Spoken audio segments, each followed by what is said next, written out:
Greetings, healthcare colleague. My name is Kevin Kawchak. I'm the founder CEO of Chemical Q Device, here to talk about quantum programming for neuroradiology / medical imaging. Now, there's principles I'm going to go over in quantum computing: superpositioning, interference. Many people don't know about. You have entanglement, and then there's gates. It's its own language. I'm mostly going to be talking about QCNN. It's one of the easier ones to use. A lot of the circuits or programs you can just click and it puts it in, and it's off and running. Now, I'm also going to talk about a bunch of the other papers surrounding quantum convolutional neural nets, as far as what can help in the future for Chemical Q Device. Now, I came across this paper. It's 5 quantum algorithms that could change the world. They say variational quantum eigensolvers. A lot of these are tailored towards things not working with high qubits. So you have low number of qubits is okay. Large matrices suitable for this the noisier quantum computers, as we're heading out of. And then there's QUBO, which is quantum annealing, scheduling problems, classification, QML. So you have hot field and quantum fuzzy feed for networks. You have Grover's algorithm, so for efficient search and shores. So I'm going to go through a bunch of these. So here's an example. So the quantum realm is different than the classical realm. So a lot of us have taken, university physics, and you're used to, balls moving in certain directions. It says, here's an example. You and I could read the same quantum paper, and yet we will not learn what information is actually contained in the paper until we get together and share our information. Now, however, when we are together, we can unlock more information from the paper than we initially thought possible. So these things are, it's some of it's just contrary to what we believe, but this is the quantum realm. These systems that are too far apart to influence each other can nevertheless behave in ways that, though individually random, are somehow strongly correlated. So there's correlations in classical, but not like this, to the ends of the universe in the quantum realm. An entangled state of 2 qubits can be made via a gate on the control qubit, followed by the CNOT gate. That's called the Bell state. So that's one of them. I'm going to go over. Superpositioning is a linear combination of quantum states A and B. Interference determines qubits' probability of collapsing one way or the other. Entanglement is quantum correlation for quantum systems over large distances. Individual quantum states can't be described or applied alone. Now, each quantum state has an associative probability amplitude. Now, there's all this rich information inside of a qubit that in the classical world there isn't. So that's why you can get different results and oftentimes, better results. And we still need a classical computer to control all of this. So you've probably seen this before. This is the block sphere. So in specific, you have bra and ket. So bra is the linear form, and ket is the notation that's in the block sphere here. So if you look at in the direction of x, in each of these are in the ket form. So they're full of complex numbers, rich in information, and the basis for an emerging new field in medicine. A one-to-one correspondence between qubit states and the point on the surface of a unit sphere. Now, if you head over to Qiskit, IBM's Qiskit, you'll see these color combinations, and you have the way I like to look at it is that the gates are based off of the identity matrix. It's one of these, courses that I took, kind of thing. And they basically say, so you have a single qubit gate and you have the identity matrix, meaning if you, perform matrix mathematics on it, you'll get back the same thing that you started with. So a poly X gate flips the first 2 columns. There's only 2 columns. So instead of 1, 0, 0, 1, it's 0, 1, 1, 0. And likewise with a CNOT gate, which is used for entanglement, you'll see that you have 2 qubits, so it's 2 to the 2 as far as the matrix size. And then the 3rd and the 4th column are flipped. So you see in a controlled NOT gate that. So this kind of math is going on all the time, with quantum algorithms. And other important ones, Hadamard gate for superpositioning, it has the number out front. But if you look at it like that, like, you're just having differences from the identity matrix. If you ever taken linear algebra, that, you can have negative i's, ones, negative ones, but that's how people remember a lot of these things. It's just flipping columns a lot of times, and sometimes you have to do other things. But you see at the bottom, there's quantum, quantum gates, operations, non-unitary, and modifiers as well. So here's an example. So quantum amplitudes can be positive, negative, or complex. Measurements can't detect the phase, only classical probabilities. So when you go to measure something at the end, you'll see the Z. You go to measure it, and then you're only getting that information. You're not getting the whole story. Now, the Hadamard gate generates the superpositions. Superpositions can have a sign that leads to interference, and this process makes quantum randomness disappear. So of the 4 listed in here, most of them, except for divider, are in the bottom 3. So in the bottom left, you have a coin flip, so Hadamard gate, and you expect, and I'll show you probabilities. Everything's about probabilities, not deterministic, but with the probability is you can get, 50-50, so one or the other. So it could be, some combination of ones and zeros, and the other combination is 50-50.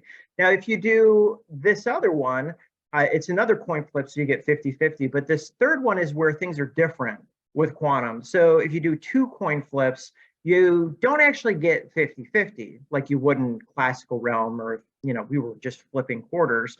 Instead, you always get the initial state back. So this is a difference in the quantum realm. Now, in all these things, so if you were just looking for some wins, I would definitely recommend signing up for Qiskit.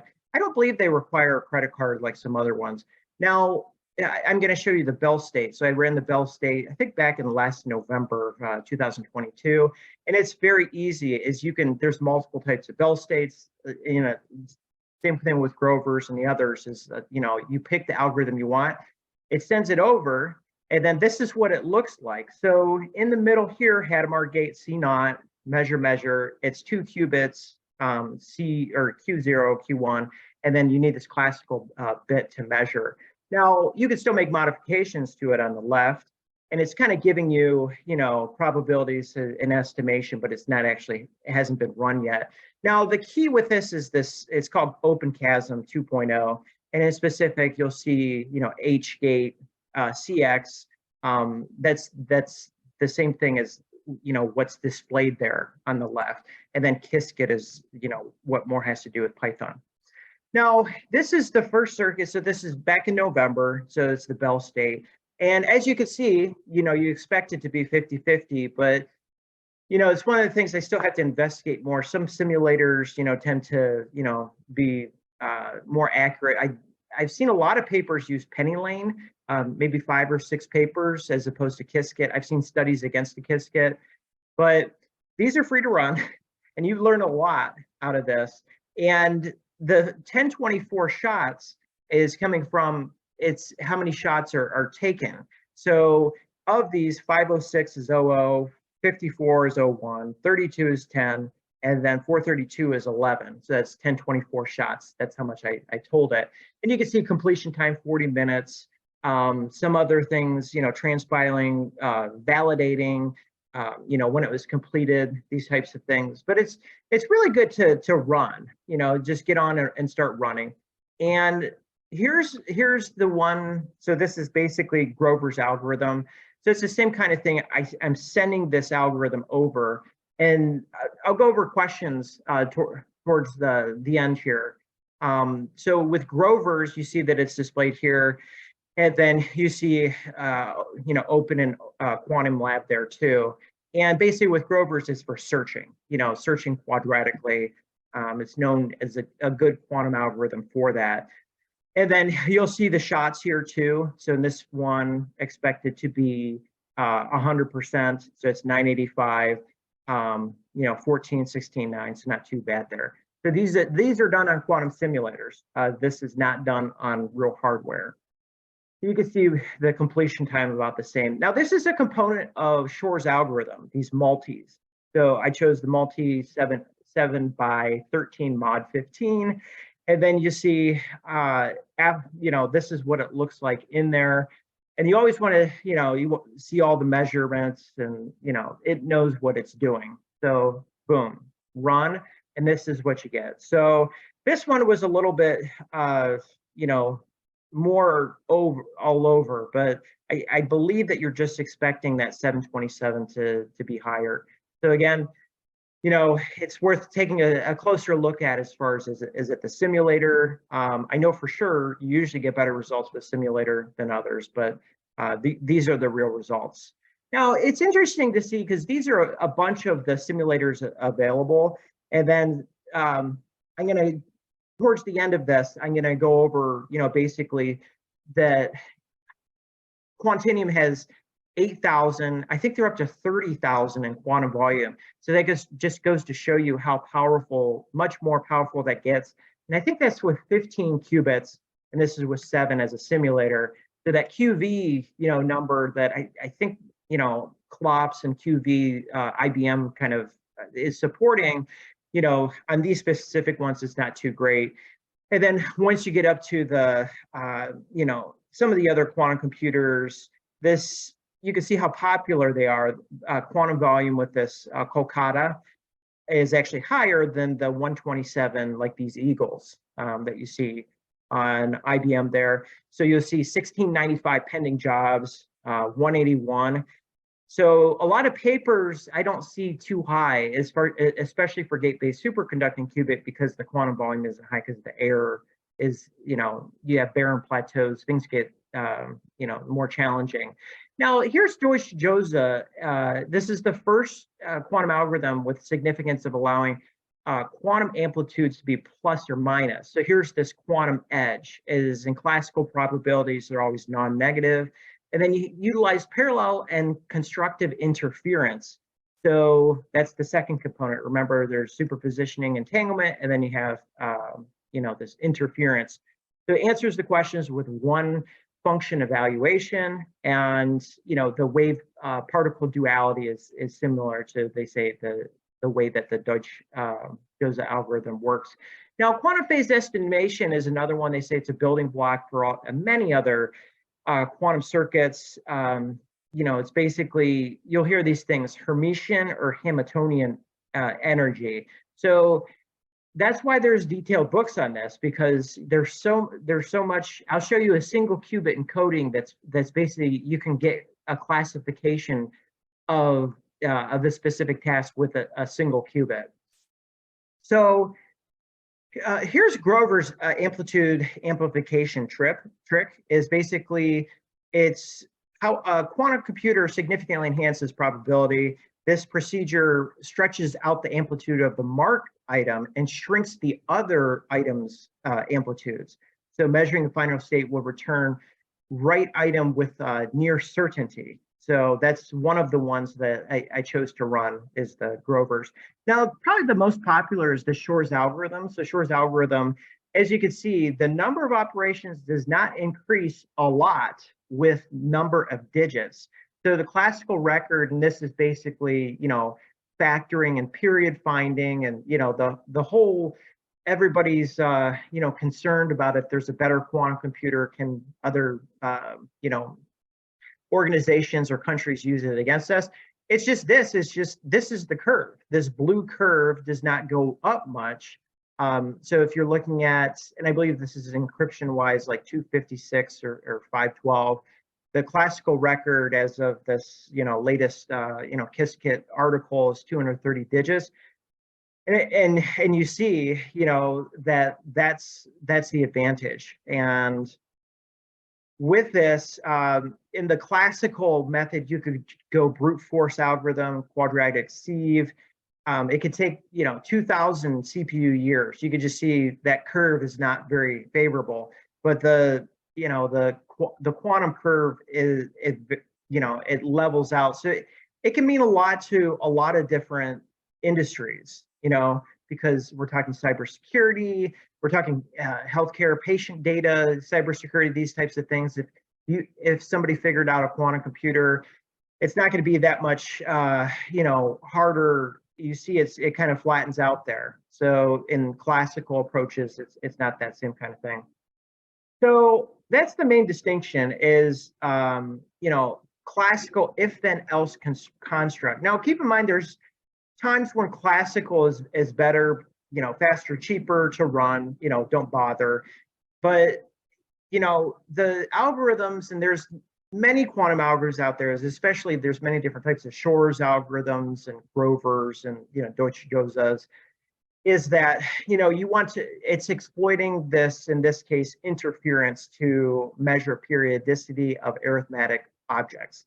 So interference you don't hear about too much, but it's key as far as these in quantum mechanics. Now, for quantum convolutional neural nets, there's a certain way that Qiskit organizes all this. So you have neural network, you have estimator QNN, sampler QNN, and in neural networks it's stateless, meaning that they do not contain any training capabilities, and they don't store values for trainable weights. So there's certain things that, in the quantum world with Qiskit that, you're still relying on classically. Now, in all these things, it's continuously looking for advantage. So basically, I've come across many articles. I 3 in specific for Alzheimer's classification, and the one that came out in 2023 is better, has a better database. It's just more mainstream. And then, so it's looking at replacing aspects of this quantum variational circuit that they use.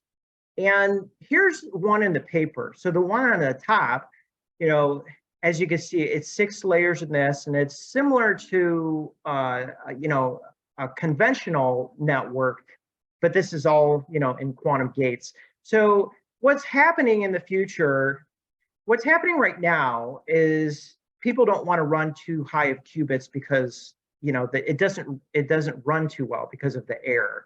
So as things progress and that things get better, you'll start to see bigger quantum networks such as the one below. So I just doubled the qubits from 4 to 8, and this is an example of a circuit to run.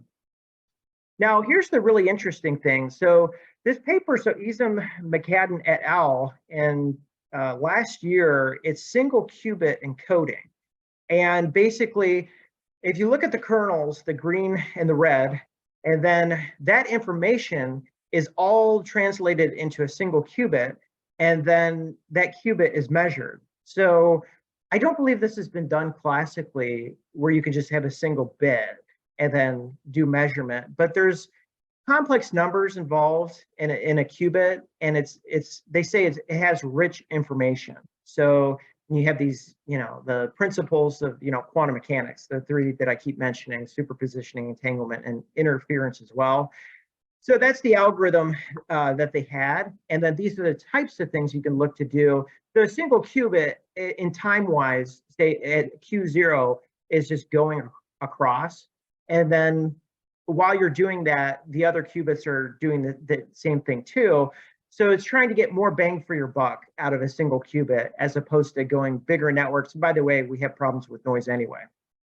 So in this specific case, Kubo remains an option. So there's big companies that have used Kubo, such as PayPal. As you can see, most of the image sizes are reduced to, in the teens. So I've seen StrangeWorks, Deloitte paper. I saw, Roche and QCware is that, you can get decent results, but, you're going to have to reduce it to a certain size like that. So 28 by 28. So quantum annealing is an option for feature extraction for imaging. Now, in the second case, this is all about the QCNN instead of the traditional CNNs. So convolutional neural nets such as ResNet, you have AlexNet. There's many different effective convolutional neural nets. So as quantum computers get better, all these things are hand in hand, better networks. Now this is adapted from Bake et al. 2022. And then it's 0.3D images. And I'll show you the next slide. The biggest thing, it seems, to run brain images is you need at least 60 by 60 by 60 voxels. So this is a 3D image. And I don't think they got above 30, 30, 30, but that doesn't mean that they're too terribly far away. But as you can see that they have two different algorithms. So instead of a traditional quantum convolutional neural net, these are called scalable. So scalable meaning that you don't need as many, qubits up front. And then this one's in 3D, i.e. like a brain image, and it goes through this quantum network, and then it goes through this RF train as well. And then here's the algorithm for that. And the main finding, they've done at least two papers. The other one was 2D images. This is 3D, hence dash 3D. Their main findings is they didn't have to use quite as many qubits up front, and there's a different approach to it. So they say their size of voxels that they use in the paper, 32 by 32 by 32. And then, let's see, a lot of these others are kind of similar, but I think that their network is working because what they're doing is more complex than the other 2Ds that I've seen. And I've seen even like fully connected 2Ds as well. So Ion Trap offers probably one of the better hopes because it's fully connected, and going towards fully connected quantum neural networks is a huge thing for image classification. Gate-based superconducting qubits. I'll get to some news. So I kind of shared a little bit with Quantinium, but there's some Google news that came out. I think it was yesterday too. Simulators, basically, they're just de facto right now. But there's a lot of things that can be built up, and say, for instance, this PVM instead added to POVM, which is standard. Now, in this other one, this is explainable AI. So explainable AI, and some of these things like classifications, it doesn't seem like you need FDA approval. You need FDA approval more like in stage 2. So stage 2 is more like a reconstruction algorithm or a segmenter, segments brains. But a lot of it seems like you would just need to get that IEC ISO approval for the quantum hardware, and not necessarily the FDA approval, because that's not how it is today with classical. So here's the case. So it's basically flipping a funnel. So instead of the programmer being number one, the neuroradiologist is number one. And then you have an iterative approach, constantly refining models. And these are 4 cases using quantum neural networks. The first one's ridge functions. The second one's novel algorithm with Shapley values of a quantum algorithm. There's a couple things working against quantum in this case to get explainable. So explainable AI means that the end user, it can say if it's a mobile device on like an Apple Watch, say, but figure, in more recent days, it might be, the neuroradiologist, can understand every part of what's coming out. But there's a lot of research with this. You'll see Heath et al. In 2023, this year, transfer and adapt the well-established concept of Shapley values to the quantum realm. So that kind of gives you an idea where it's at. It's still, developing. It's even explainable AI and conventional, but you can have breakthroughs, right? Rich quantum information, explainable AI, can say more, or it could be harder too. So, and then this last one here, Steinmuller et al. These quantum algorithms to speed up computation performance of baseline SHAP and integrated gradients. And then here's a paper that looked at this. So they use, I think, a quantum support vector machine. This is Amgen, IBM, Zoran Krunik, and then this would be Frederick, Dr. Frederick, associated with IBM. And then in most of these papers, they just want a better quantum computer, but it's good that the research was done. Now, XAI, and basically in cognitive and computational neuroscience, is still in its infancy as well too. So it could be a hand-in-hand thing. It's hard to tell at this point, but it seems like there's a fair amount of research that's going on to to use quantum for XAI, or explainable AI. Now, in quantum sensing, in this specific paper is in Nature this year, basically it's implementing quantum enhanced sensing for metrological gains. You'll see, I'm going to feature a company called Q-Control. They're getting into quantum sensing too, because it helps with error. Google, Caltech, Harvard has done this type of quantum sensing to help with entanglement, to overcome the primary component of error, so it's not that the case anymore. And this is a big one. So I've seen 2 seconds for quantum memory, but that was for the application wasn't for computing, and I think it was more photonics, and that was more for cybersecurity or quantum internet. And they say 34 milliseconds, with 1024 photons in 2023 is a good result in this novel superconducting cavity. Now, error correction is another thing. Fine-grained error correction methods can incur significant overhead of quantum algorithms of increasing complexity. Their solution is, combining a unified perspective. So this quantum signal processing, and then they implemented Grover's algorithm with that. And then you can see navigating the dynamic noise landscape. So this Kismet appears to be something, it just reminds me of Q-Control. So Q-Control is Australian based, but it's, quantum algorithms with Kismet for iteration skipping to mitigate error transients, to navigate the dynamic noise landscape. So you're going to see a lot of that, let's say better hardware results through software. And then this paper here, so limitations of variational quantum algorithms, we obtain extremely tight limitation bounds for standard noisy, NIST computers. And, this last one here in 2022, there's issues with QVCs. So they're not all, it's not like a perfect landscape. They're super polynomial, small fraction of local minimum with any constant energy. So, this is like fully describing, or not, I shouldn't say fully, but better describing, these landscapes of, these circuits that are used a lot. Now, in this specific one, improving the speed of variational quantum algorithms.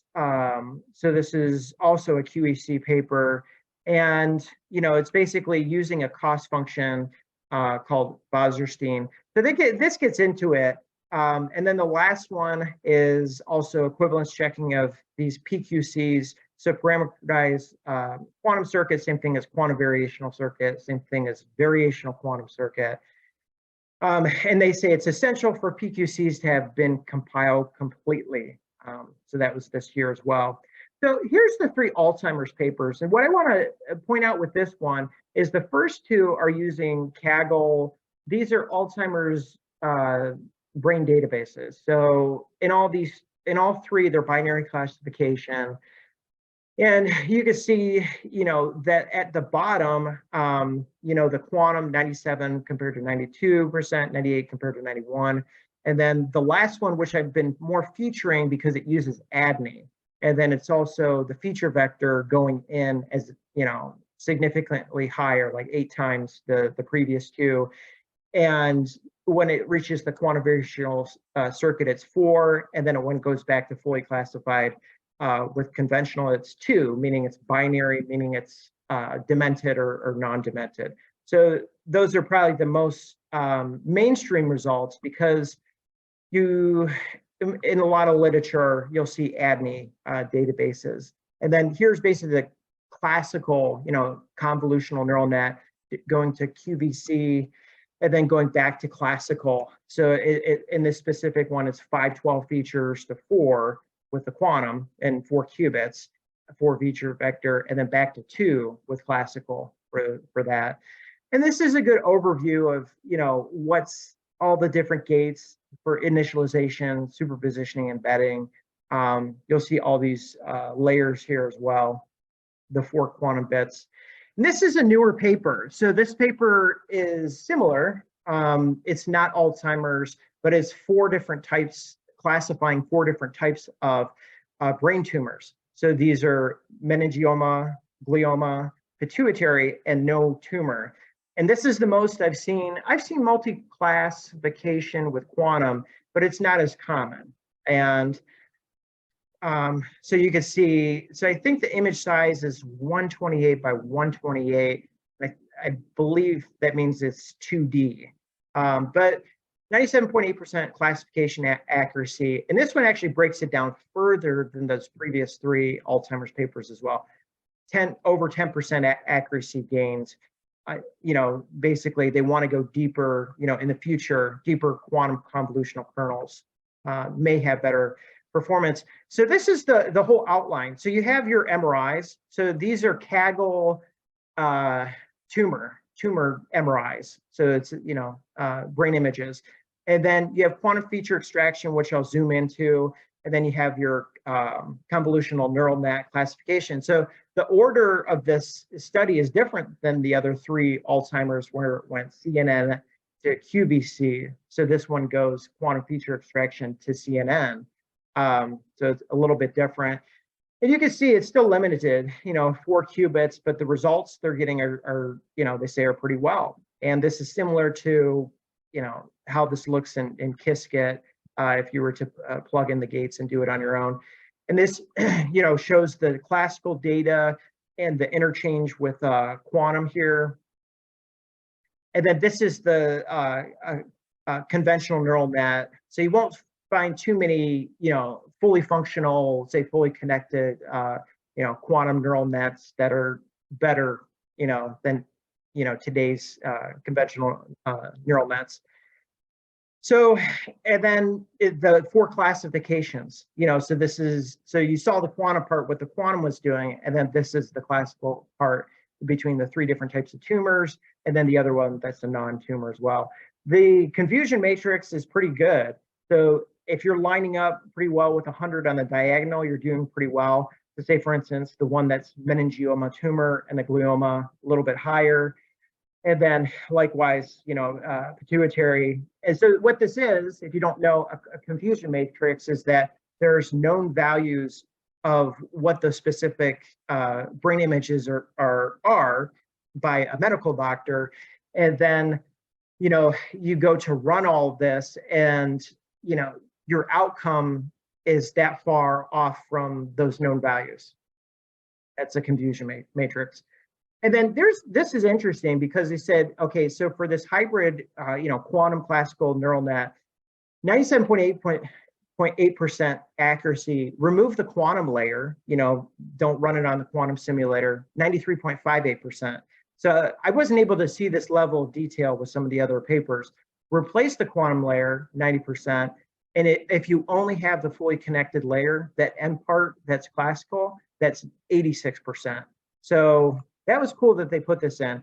Now, this is compared to other different nets. So, they're saying with this 4-qubit quantum simulator, and this is the 4th instance that I've seen this, with brain images, that it's better than these, the following ones. So you see the ResNets are very popular, 95%, 96%. So, but still, they're saying their model did very well. Now, here's a fully connected, quantum convolutional neural net. So, usually you'll see it split up between quantum and classical. But in this case, this is what it looks like. And it's not images in this case, it's EHR data. I think it's cardiovascular, so like heart disease, ICH, I believe. So IHD. So it goes through data cleaning, feature selection process, and then you have this, your fully connected quantum convolutional neural net and everything that goes through there too.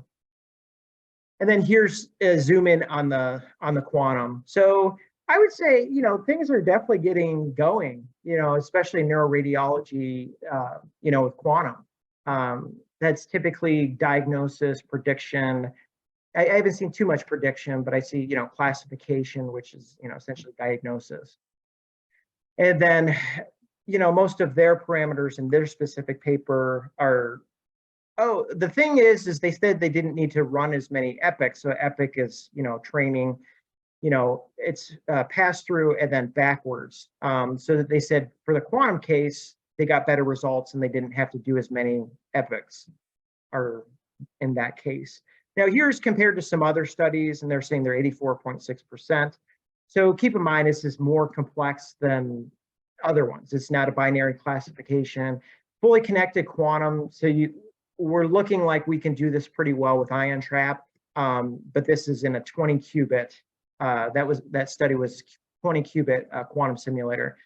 So if you haven't heard of, Q-Control, a leader in quantum control infrastructure software, and you have a classic leader in quantum algorithm development, has this out-of-box service, so to design, execute, analyze quantum algorithms, error reduction techniques, and the sort. Now, Fire Opal, so I think there's Boulder Opal, there's many different types of Opal, is now free access. So, this is, I think when it first came out, this 9,000 times improvement, and it's just very specific to what they're talking about. But, it's definitely one of these companies that's moving. It's based in Australia.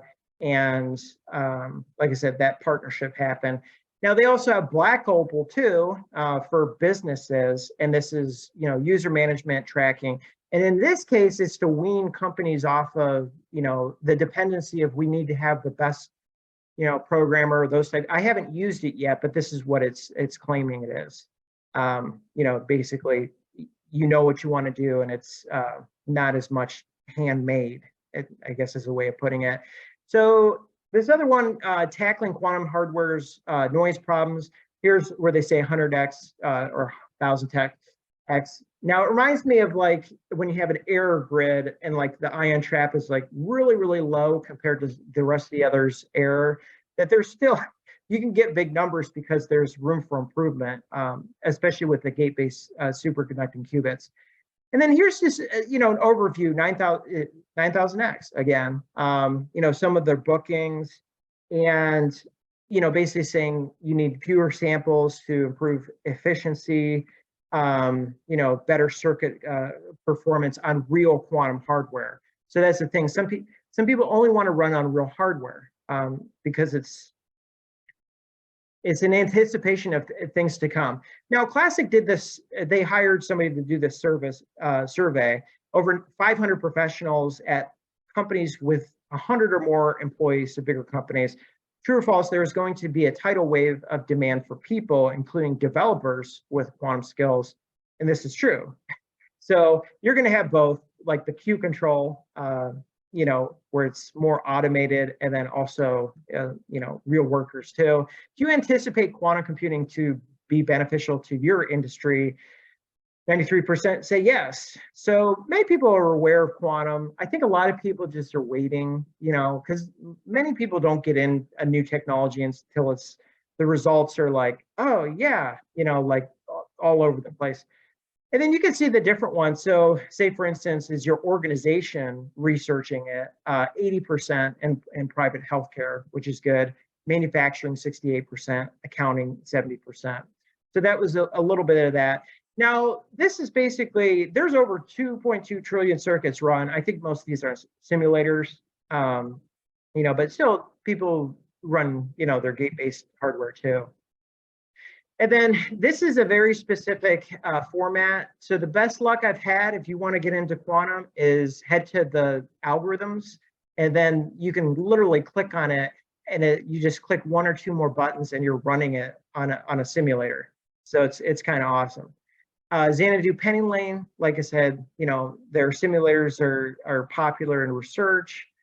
And then here's, for instance, if you're a programmer, I've talked to Nur about this, but if you're a programmer and you have to kind of know a little bit what's going on, but it kind of takes you to another level. And again, this is some beginner's code, and we can have a little forum about Jupyter notebooks and these types of things, kind of carrying over from other discussions. I would definitely check out Quantum Algorithm Zoo.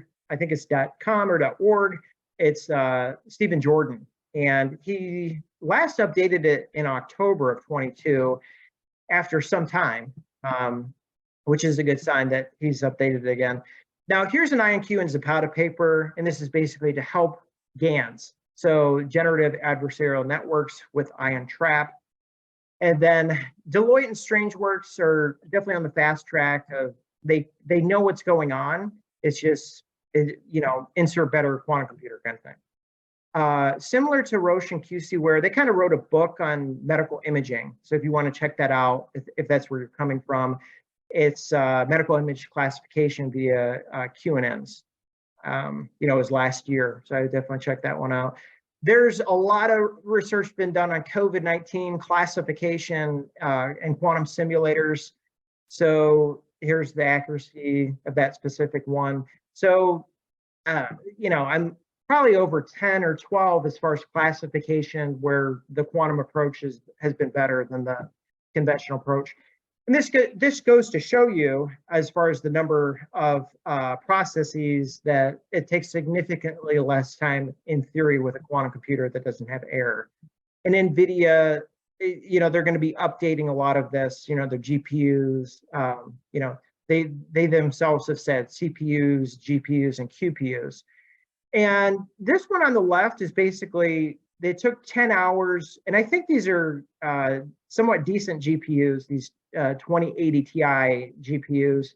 And then what would it look like in the quantum world? They're saying, 287x potential of VQE, 900x speed ups. So they kind of do a lot. So there's a ton in drug discovery, protein cure, Polaris QB, qubit, so on and so forth. Janssen collaborates with Q & Co. And then the competition in neuroimaging, neuroradiology is more going to be from these standards, your Merative, VisAI, AI Doc. And keep in mind, Strangeworks is doing the like in classification. So I think they might be the first one that's like published pretty well, besides Roche and QCware, with quantum and classification at least. So quantum investments keep going up. Curica said last year, global effort, 30 billion. So it wasn't thought to be as huge of a, an inflection of a year, but still. So this is basically, looking forward with the startup, different structure, finance, public policy, so on and so forth, how to address different problems, once things get started. And then this is one of those things, it's really hard. So these things called technology readiness level cards by NASA and DARPA are very hard. And then you literally have, I think, physical cards for each of these, and then you can't go to the next step until you finish one card. So that's an option for an approach. So say for like an FDA segmenter or an FDA reconstruction algorithm. And keep in mind, we're still in this early market, tech enthusiasts. I'll share some of the news, but it's just like every little, especially the big players, every little bit helps. I went over this a little bit, basically, why couldn't this have been done 3 years ago? It's basically, simulators have been ruling the land because of noise. And, what would a customer want? Better, faster, cheaper.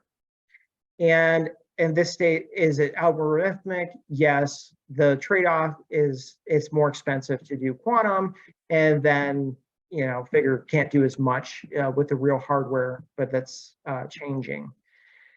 And then basically differentiators, networks, quantum networks, medical networks, lots of DEX, lots of public work. And then I would choose growth. I'm actually going to an Alzheimer's Association meeting tonight on a committee, to help see this through. And network effects, kind of touch on that, the network. And then as you grow your network, this commensurate effect with, or synergistic effect with Metcalfe's law of revenue. And kind of like that, unicorn kind of heading, with all the references and specifics, what to do in the future. So a lot of this is stage one, and then pros and cons, between diagnosis, prediction, and validation. So even in quantum, it's such a broad thing, and the chances of running into a competitor, in biotech or medtech, that it's harder, but it can happen. And again, with imaging, FDA keeps these workshops going. ADNI just announced their fourth initiative. So in imaging, it's more of like that fine tuning where you might get your initial scans that they can't give you that physical level of detail of an image in order to, take the next quantum step. So this is the one. So stage 2, a reconstruction algorithm is basically FDA based, or this would be the goal, after IEC and ISO, do standards, they're finishing up their cybersecurity standards, but for medical. So it'd be a little bit on that one. But there's just so much in machine learning, and I'm highlighting just reconstruction here. And these are just papers. This came from, I think, an MIT symposium. There's so many areas that machine learning and neuroimaging, neuroradiology has moved into. This is technically neuroimaging, but FDA calls it radiology or neurology. But yeah, so many areas. So when you're talking about, superpositioning, interference, entanglement, how can quantum, start to break through? And, this in specific, there's lots of requirements for MRIs and PET scans. So as organizations like Fermilab that are building their own quantum computer and quantum sensors to get better MRI analysis, this might be changing too, so better requirements for drugs, for drug trials. So all along the way, you have to get scanned, MRIs and PET scans. And then this is more of a culmination of that. And there's a lot of precedents as far as in specific reconstruction and even in segmenters too. So that's the goal, is to advance this analysis in neuroradiology. So the ask is for medical experts and for quantum experts. And, basically there's lots of different advantages, competitive advantages in this. So if you haven't checked this out, this is a traditional pitch deck. So this is, a traditional 10-page pitch deck, lots of information on medical imaging, Alzheimer's stats, and the like. So as I move through, so FDA breakthroughs, obviously, anytime you have bigger data sets and you have the potential, for bigger models too, due to quantum advantage, it's going to start to move into medical, I believe. And the biggest ones, as far as the 521 FDA AI MLs, are typically deep learning, reconstruction, segmentation, some smaller MRIs coming through, like on wheels. They're still 1,400 pounds. And then, basically there's been the work, and especially in Nature too, and in bigger journals, and quantum keeps getting published. This is Quantum AI, QML, QNN, kind of like the framework. Now, if you haven't seen it yet, I've seen it out in the open. I think it was Worley at Strangeworks. He got a copy of that Time magazine. It's harder in 2023 than it was, 10 years to get that. NSF still says practical quantum computer this year. MIT says, people will be consolidating their hard quantum research. And the big players, IBM Cleveland Clinic, NYU Langone, Mount Sinai Hospital. And then you also have, Roche, QCware, mentioned before. This paper, Los Alamos National Laboratory, definitely check out. It's, the challenges and opportunities of quantum machine learning.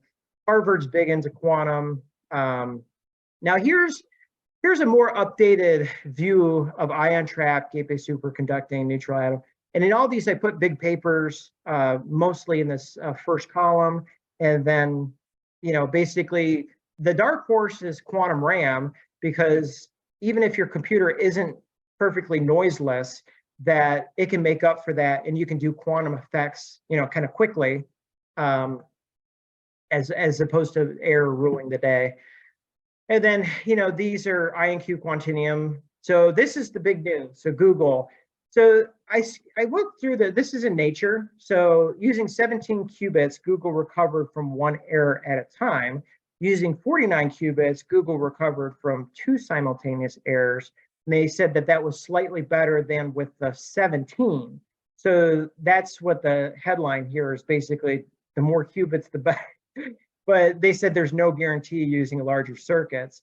They're not a dark horse. It's just they've been quiet for some time. They came out with a paper with, Harvard and Caltech using, quantum sensing to help entanglement. And then this is quantiniums.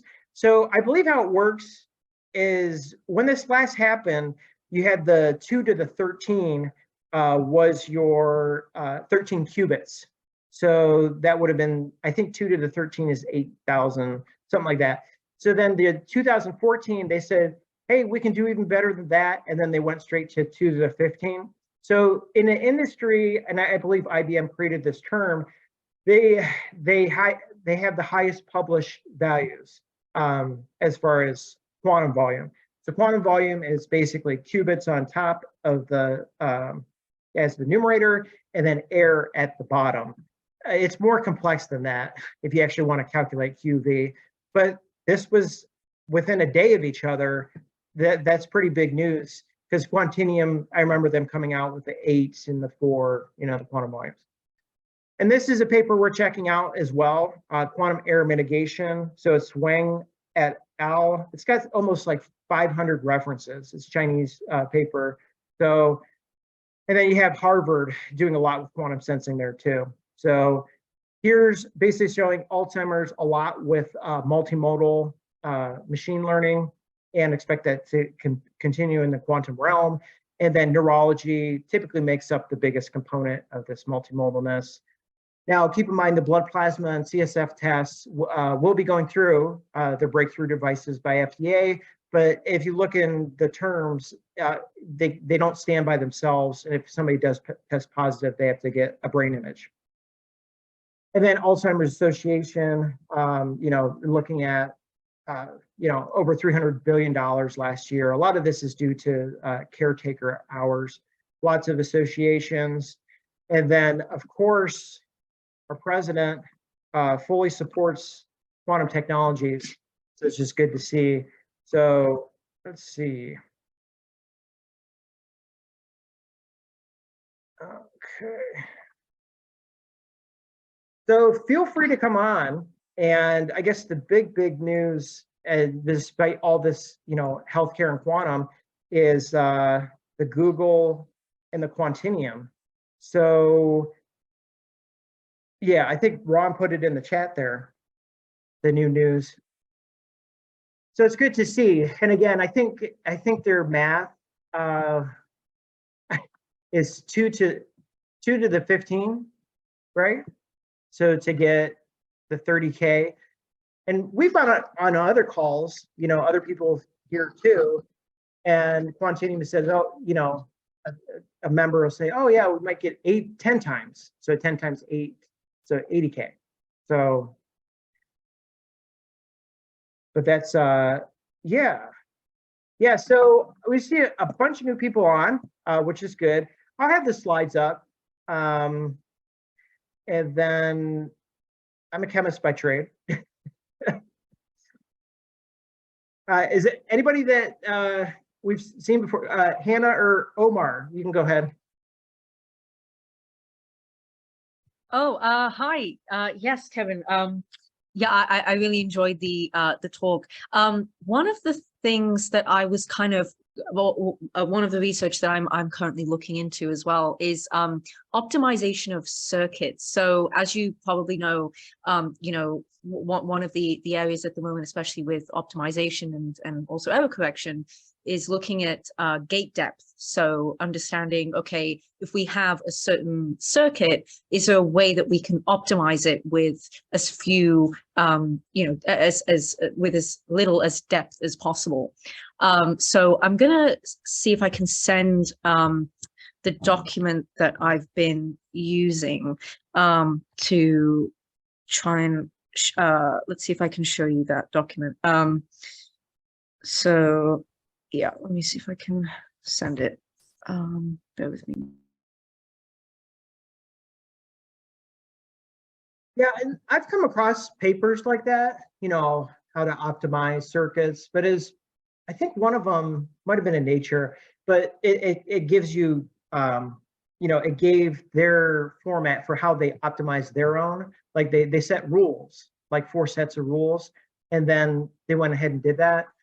So I don't think I've come across anything as far as automated, but it's a fairly common thing that people do. I remember the biggest one was a KNN, K nearest neighbor, that they reduced down to significantly less.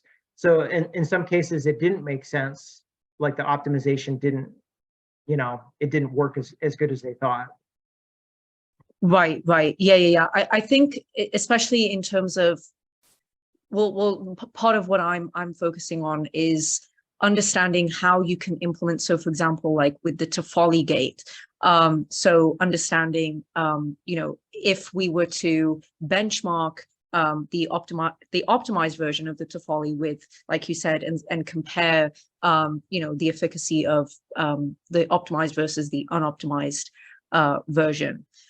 Because ultimately you want to make sure that the circuit time, the runtime is going to be quicker, right, than a traditional sort of algorithm or traditional whatever. If it's a neural network, just making sure that it does have that supremacy to it. It's going to be faster, right? So that's kind of what I'm looking at currently.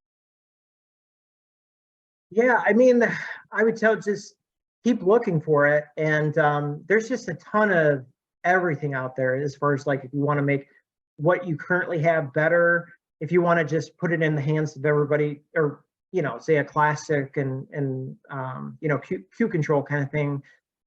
It really just depends on how much you want to spend. And then, like I said, I haven't seen anything that's automated, but I haven't looked too hard as far as quantum optimization, just maybe like less than a handful of papers. So, it's likely, if it's not out there, it'll likely be out there. Yeah, I agree. Well, so far, the papers that I've seen, pretty much, like you said, they're not automated. It's basically you just plugging in, just substituting in like a CC knot, and a T gate, right? So you're just sort of doing it yourself versus having a predisposed algorithm that's going to automatically know what gates are meant to pair up with. Well, it's interesting actually, because for example, like you mentioned, you showed the IBM quantum experience, and you showed an algorithm that was, or a simple circuit, right? You showed like the Bell state, right? And so when you run that circuit, usually like either on a simulator or a backend, you actually get a different circuit, which is actually what the quantum computer actually runs. So it will take the algorithm that you make and it will convert it to something that the computer actually uses as well.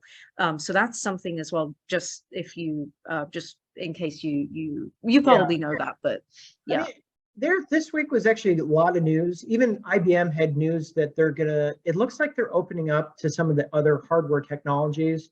So I wasn't able to read the whole thing, but just say, for instance, if ion trap is first to a killer application, as opposed to Qiskit, but Qiskit has this huge network that's, not really rivaled by anybody else, that, it might make sense that, they're down that path too. So it's not just, you'd have to read more into it, but the Google and the Quantinuum, the news, that's big news, because we haven't heard too much from Google.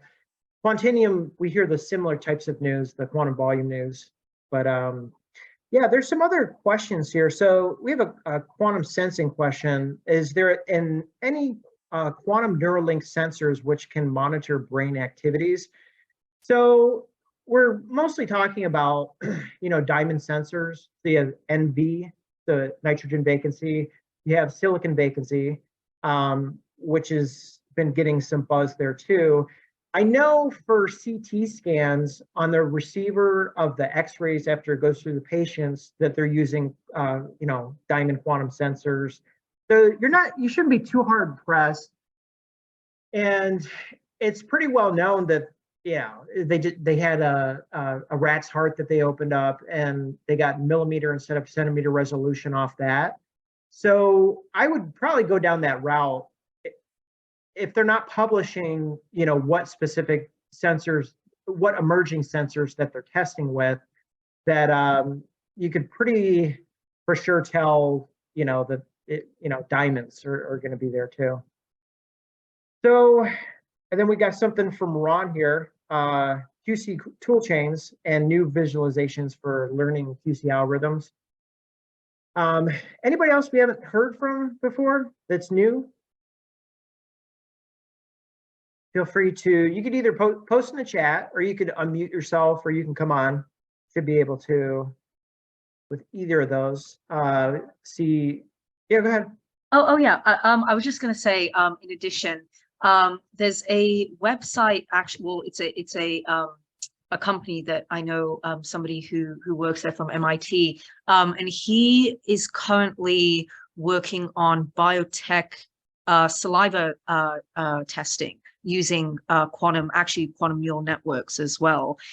So that I can put that in the chat as well if that's interesting to anybody. Just in the sense of, for medical testing. So yeah, appreciate that. Anybody else? We have John or Balahi.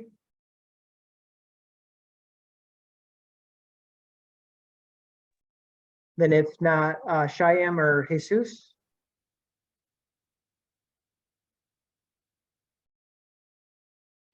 Not for me. Thank you very much for all of your presentation. Yeah, you're welcome. And then Ron, did you have something? I just wanted to mention I saw an interesting thing go by early this morning. I had never seen it before. It didn't have a lot of meat to it, but so take it with a grain of salt. But it appears there's a new quantum domain opening called quantum radar.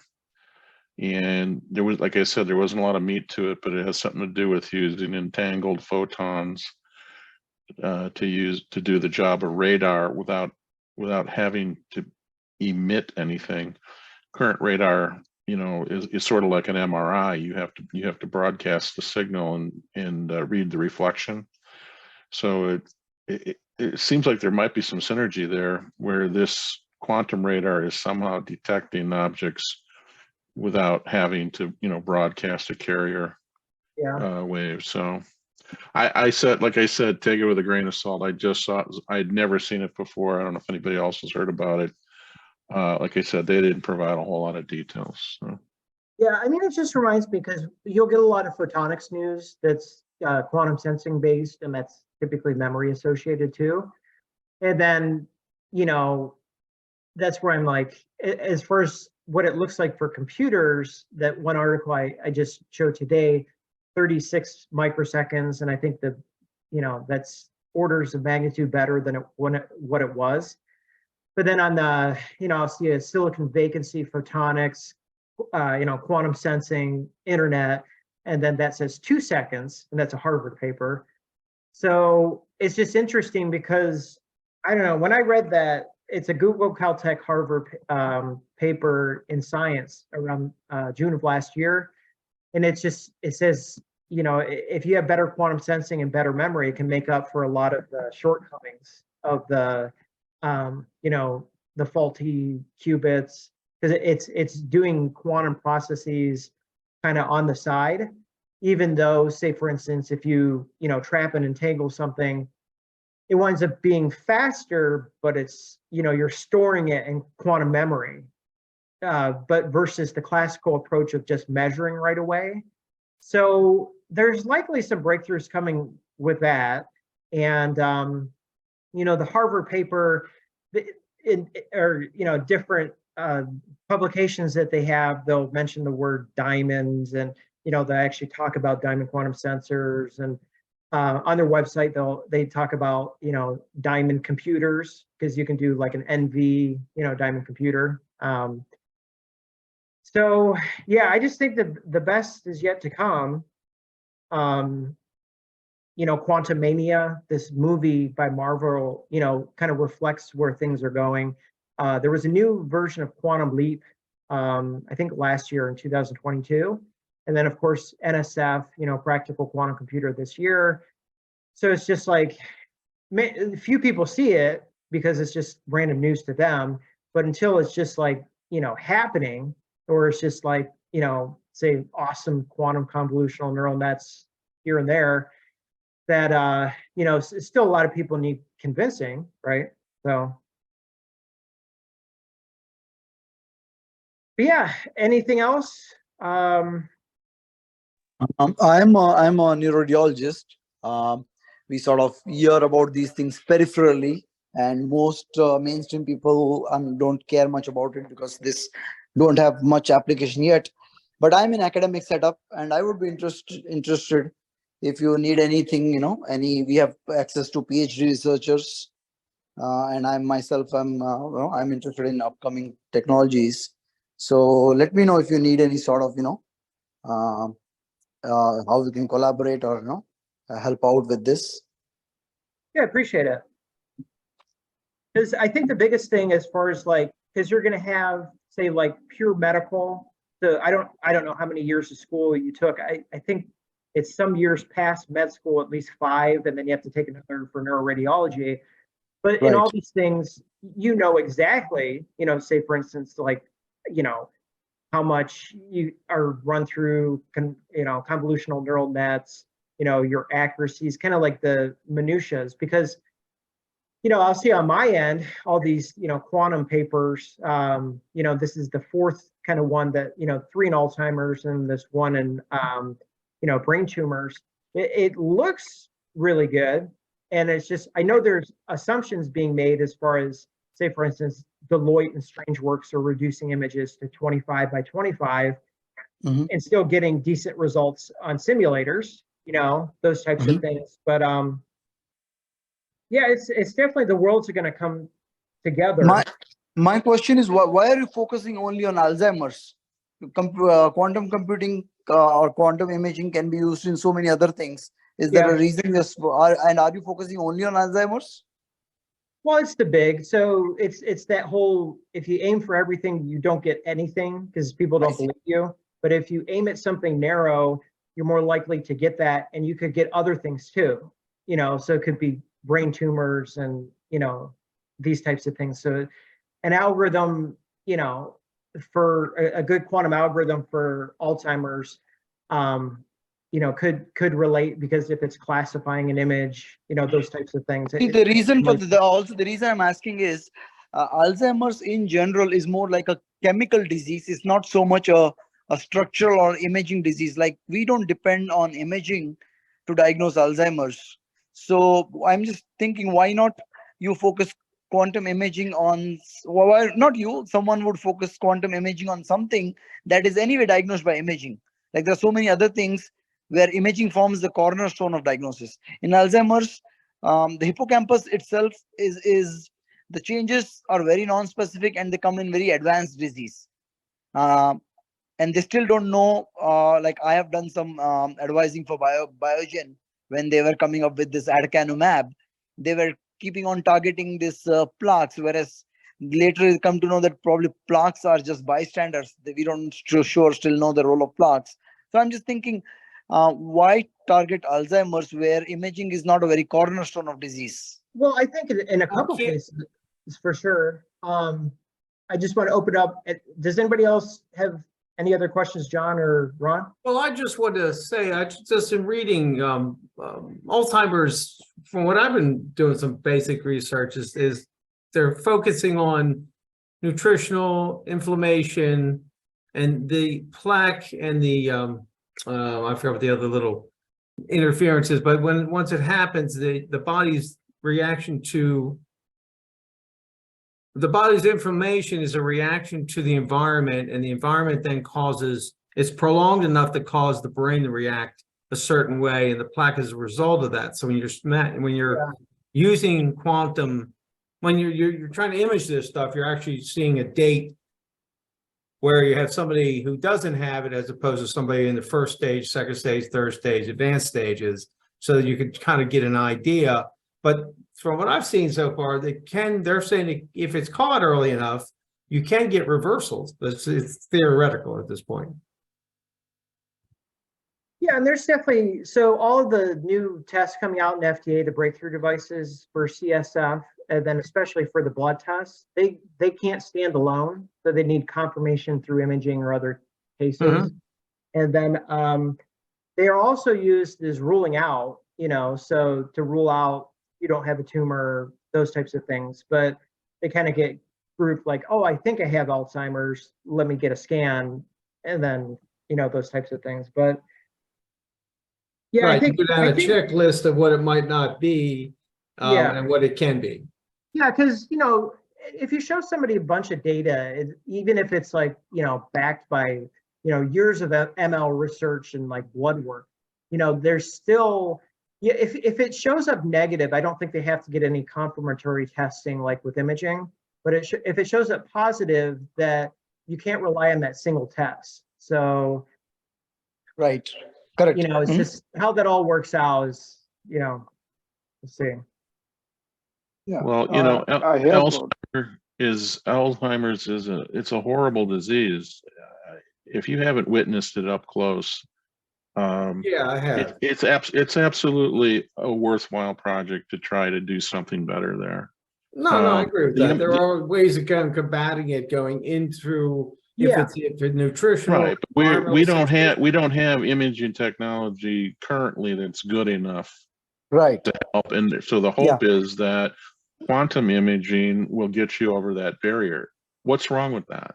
Yeah, No, I think it's incredibly worthwhile. Yeah, so better images and then better diagnostics. So the better images is the hard part, because you're talking about, coming off of raw data, reconstructing it into an image form, and that has to get FDA approved. Now, the other stuff, I don't think it needs quite the regulatory, because it's just, you have existing images, and now with these quantum neural nets, you can tell additional things, i.e. the 4 papers that I shared today.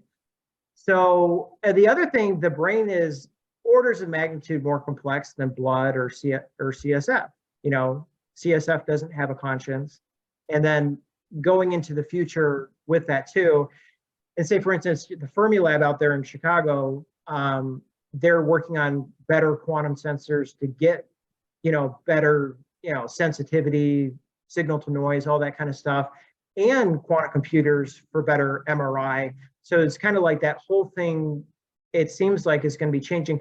Bosch has quantum sensors, a company called QST, they're more in Japan.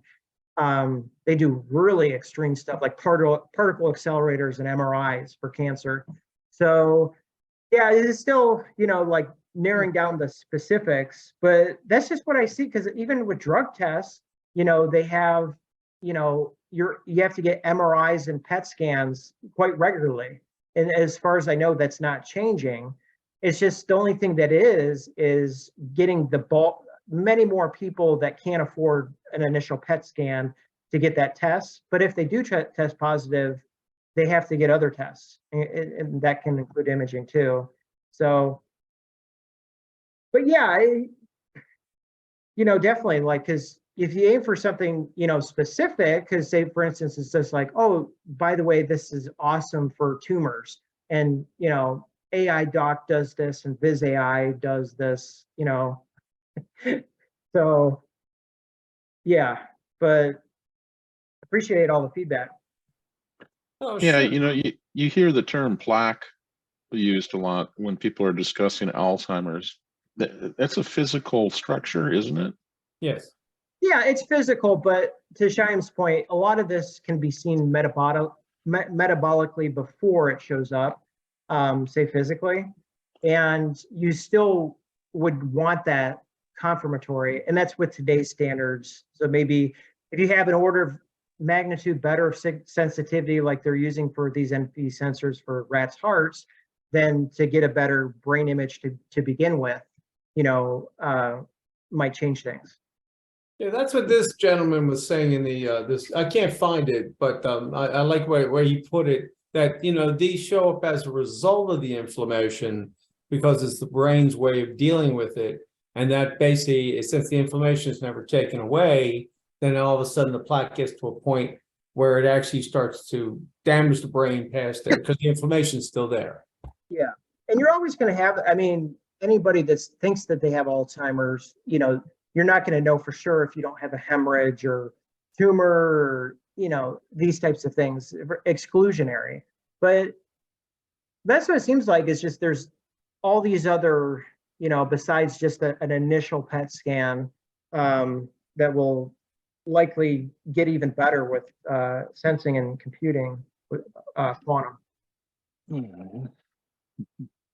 And Yeah, then be sure to check out the link. I'm copying some of these to yours, John. I'll take a look at. And Sure. then, yeah. I'll find that one I saw, that I'll send it to you, because it was a decent discussion about essentially the environment, the gut health, and I think that's mentioned in the second one. Your gut health has something to do with it, and we take in a lot of toxins from our environment in this world as it is today, our modern world, and our brain basically ends up being the victim of that because it's a highly prized piece of equipment, right? So Well, yeah, I definitely think like in the months and the years ahead, it's going to remain that kind of thing, like the existing brain data, and then using quantum techniques, quantum neural networks for classification, start to get into prediction probably. I have come across prediction a little bit, but it's, you know, the accuracy is lower, and you know, it's going to take a while to get it up to the point of, say, even 2 years ago with ML or, you know, DL prediction. Yeah, and this, you know, basically non-AD to MCI, stable, progressive, you know, AD, those types of things. So, any other last questions? Hey, Kevin, Yeah. usually the NIH or the Science Foundation, they determine from their their wisdom that in any given domain what are the new exciting or new priorities areas of research. So for quantum imaging, like every imaging or every tool basically has a killer application. So for quantum imaging, is the Alzheimer's a killer application, or is like a very close one, or what are the other closer things that quantum can solve other than Alzheimer's? Well, you also have numbers too, because you're talking over 6 million people with Alzheimer's, and it's the primary component too. Because, you know, as far as neuro, you know, tumors, hemorrhage, those types of things. So, Right. all these Tumors other and companies, hemorrhage, definitely. Yeah. Is that something you are trying to focus on also other than Alzheimer's, or you are only focusing on Alzheimer's? as a rule out, but not specifically. I see. Okay. Got you. Yeah. Yeah. Because currently, let's say I have a patient who's suspecting Alzheimer's. The role of imaging as of now is mainly to rule out other diseases, and Alzheimer's is mainly a disease of exclusion. So the most common cause of dementia is that can be seen on imaging is vascular dementia. That's like 40% of the dementia population is vascular. So that is seen on imaging very easily, and that's why they get the scan. Okay, let's rule out vascular. You rule that out. 10% is something called Pick's disease. You rule out 10% Pick's disease. Then another 20% is like your corticobasal degeneration and other things, Parkinsonism. Parkinson, of course, cannot see on imaging, but there are these other things which you can rule out 60% of dementia population, and then say, okay, since all these other things are not there, probably Alzheimer's. You label them as Alzheimer's, and then you monitor the hippocampus. If the hippocampus is like very small, we say, okay, likely Alzheimer's, but can't be very sure. And then they do PET imaging, and PET shows they have new thing called this amyloid imaging, right? You must have read. They can actually see the plaques, but then plaques, as someone else said, the plaques not necessarily are the cause of Alzheimer's. They are probably the result of the inflammation going on. So those kind of things. Yeah. So it's currently, as you said, it's mainly ruling out. You rule out other stuff, and then whatever is left behind is probably Alzheimer's. You deduce. Yeah, that makes sense. Awesome. Any other last comments? Go ahead, Ron. Hey, just quickly, at the very beginning of your slide deck, you were showing some quantum program runs and going back and forth between simulators and actual back-end hardware. I noticed that a lot of things that you were saying were running on simulators just based on the run times alone. You were probably running those on actual IBM hardware. And that one list you had where all of the backends are labeled IBM underscore some city name, I'm relatively sure those are all actual quantum computers, which is, but again, the dead giveaway is the runtime. You know, a 4-qubit circuit on a classical simulator isn't going to take 47 minutes. So just that's the cue, because I checked it. It's called Nairobi that it always gives me, and I'm pretty sure that's a simulator. And IBM underscore Nairobi. Yeah, I'm pretty sure that's hardware. you think? I'm pretty sure because I've only run a couple things on actual hardware, because, and most of the time, the reason that most of the time is because it has to wait in a queue to get run. Yeah. Yeah, I so, agree with Ron as well. I've used those as well for experiments, and yes, those are definitely hardware physical superconductors. Yeah, but again, if you're not sure, the run times are a dead giveaway for 4 qubits. So anyway, I just wanted to point that out. It's really great that we can all go to IBM's Quantum Experience and play with those things. And it's, as far as I know, it's still free. You can get a free account. I mean, you don't get access to the best quantum hardware, but most of the time you're just using their simulator anyways. So. Well, that would make more sense, because if they were true simulators and it was a coin flip, it should be closer to 50-50, right? If it's just a classic simulator that doesn't have a noise profile, it should be 100% accurate. Right. Now, I've heard people talk about the classic simulators for quantums have an ability to add in a simulated noise. I mean, I guess that's useful for some things, but and that was another giveaway. Your result charts were showing close to the correct answers, but you had a small number of wrong answers. Yeah. Again, that's indicative of you running it on a noisy actual quantum computer. Well, and the biggest thing is to learn, right? And I tried so hard with the Jupyter notebooks and Anaconda, downloading Python and pointing things to different things, that I couldn't get anything to work. So yeah, I mean, I think that's the goal, is to wind up in a Jupyter notebook, right? Well, if you're not a Python programmer, just go use the stuff out on IBM or Jupyter, the web-based stuff that you can get an account and just run this stuff. And if you're doing quantum, when you go into the quantum experience, and instead of going into that area where the schematic is, there's another area you can go into, and you just select the kernel or the runtime environment, and you can start writing your program. You don't have to install anything. You can run it, you can get visualizations, you can do all that stuff. You know, it might be a topic for a meeting somewhere. Yeah, because you could do Jupyter Notebook inside Qiskit Lab, but it just seems slower. I had decent luck with Anaconda, and then Jupyter Lab's slower, but Jupyter Notebook inside, launched inside Anaconda. It's just that it was just really slow. So I'd have to close it before. Well, again, make sure you're selecting the simulator and not back end actual hardware. Because when I run stuff in IBM, I always just select the. Now the thing is, you get different simulators and they all have different uses. But just the basic simulator running a coin flip or anything like in a 4-qubit thing, it's instantaneous as far as I've noticed. It's only when I switch it to say, okay, now I've played with my algorithm, I want to switch it to hardware, I got to go select one of the IBM physical backends, and then you just sit and wait for half an hour. So. Yeah. Well, like I said, it's all, getting proficient in it. I got proficient in taking screenshots, all that kind of stuff. But yeah, as far as coding on your own, that's the goal, right? And like if you're in Qiskit and you're coding with OpenChasm, correct? you can't actually code in Qiskit. Yeah, there's a Qiskit language that's a level above OpenChasm. Okay, well, maybe it's just not open yet, but yeah, to everybody else, what I would suggest is do the same thing I did. You know, run a Shor's algorithm, Grover's algorithm, Bell State, because it's so easy. You just sign up and then you click a button and then you click again to run. And then I think the thing is to get to Jupyter Notebook, either within Qiskit or if you're doing it through Anaconda.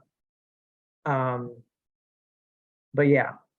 Yeah, I think sorry to interrupt. I think I sent a link to a book that I really recommend for introductory some of the concepts that you were mentioning. So it does actually go his name is Dr. Wong. Actually, he's at Washington the Quantum Initiative, I believe. This book is very good for introductory kind of understanding, like you said, Grover's algorithm, Shor's algorithm, just playing around with IBM quantum and seeing how it works. So yeah, you should jump right in and talk about Alzheimer's. Awesome. Really, We're going to cut this. So this has been discussion number 71, February 23rd. Appreciate everybody coming on. Have a good rest of the night. And Thank you. Bye. yeah, have a productive rest of the week. Take care, everybody. Bye. Thanks, Kevin.